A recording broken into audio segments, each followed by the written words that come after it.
Yeah, all right, darling. I'll have a cup of tea in a minute, sweetheart. Just got to chat to these people. Oh.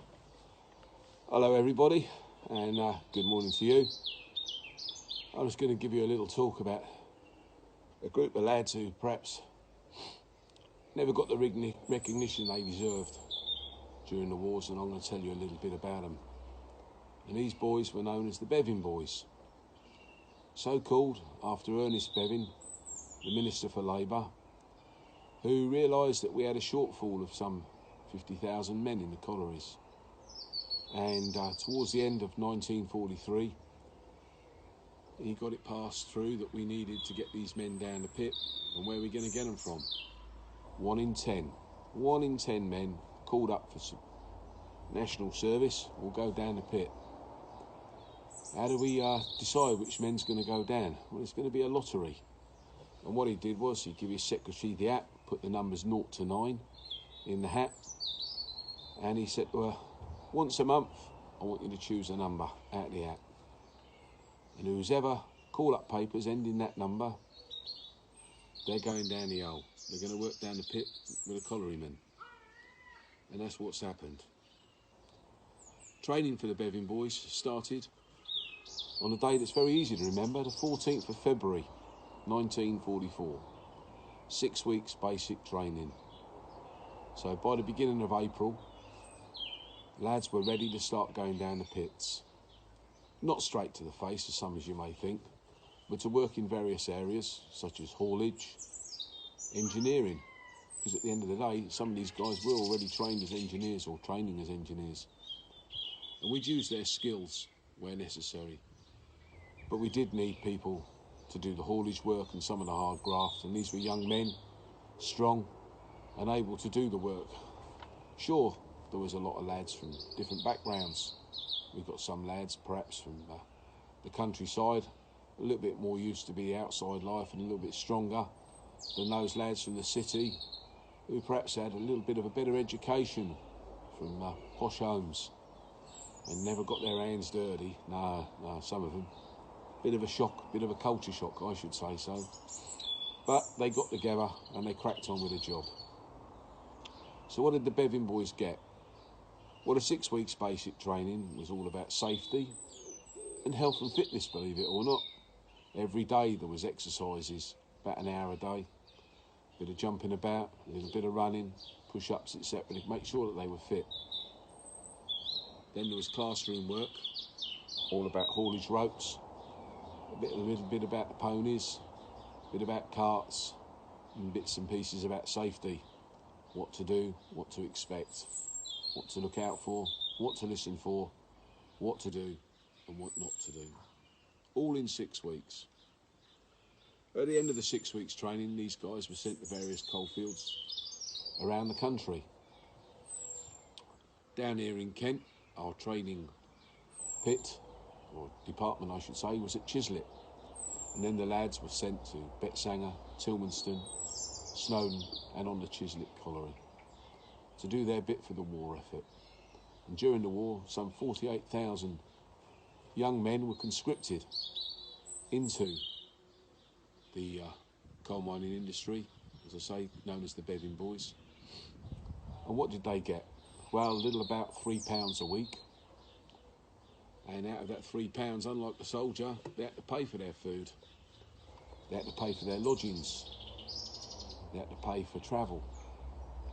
And so at the end of the day, they weren't no different to any other working man. They had to pay for everything that they had. One thing they didn't have was a badge or a uniform. Let's face it, all the boys in the Army, the Navy and the Air Force all had nice caps with a badge on. What did they get? They got an hat like that. They wouldn't wear that around the town. They only wore it down the hole. So the poor lads, nothing there. No medals for the work they were doing, no badge to say I'm a coal miner. And a lot of them were thought as cowards. Not true. Not the nicest place in the world to go down a pit, especially if you come perhaps from an area where you're not even used to be mixing with working boys. Never mind dirt, grime and absolute toil down in the hole. So, they've done their training. What would they get? And as I said, an RDAT. Then one of these. This is a CAEG electric lamp. Hangs on their belt, and literally little bulb inside here. When it's lit up, and it's electric and sealed, but when it's lit up, it gives them a little bit of light from which they can walk to, and hangs on the belt, and away they go. They get given a pair of boots, compressed card these boots are, with a hard toe cap. I don't have them type of boots myself. I've been down the hole too many years, and I like these good old clogs. Solid, wooden soled, with a pit belt on the bottom, leather uppers. Heavy as the day is long, but by God do they keep lasting. Good piece of kit. The other thing, snap tin, shaped like the national loaf. Look at it. In there you can get a sandwich, a couple of boiled sweets and a piece of fruit. That'll see you through the day. Lots of the lads were issued with or purchased these blue overalls. Nothing fancy, a bit like a mechanic's overalls. There's the label on the back. Size 10, 6 foot, 6'2". He's a tall boy. He's going to bang his head a few times. And the lads had to buy those. Some collieries gave them to him. It depends how well the colliery was doing and where they were. Me, I don't carry a electric lamp like that. I carry an inspection lamp. The lamp you're probably all thinking about, naked light inside, is the safety lamp. And that will tell you if there's gas underground, it will extinguish. Been around for a long time now. It's a brilliant piece of work.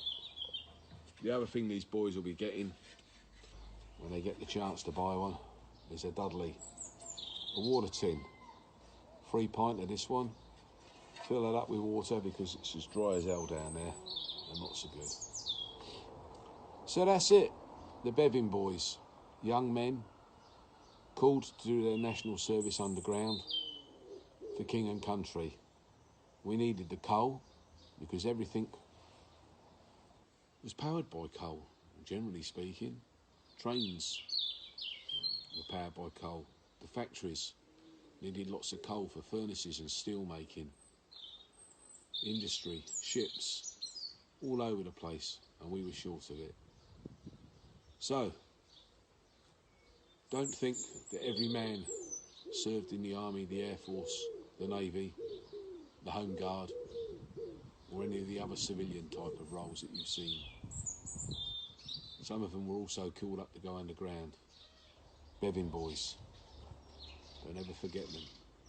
Never recognised until 1997. Yeah, almost 60 years since they did their bit. A long time. And they stayed in the pits until 1948. Lots of the guys had gone home some 2 and 3 years earlier, and they were still down the pits until 1948. So that's it. I hope it sheds a little bit of light on the Bevin Boys, the forgotten conscripts, indeed. And I wish you well. Stay safe until we meet again. I'm going in for my tea. Goodbye.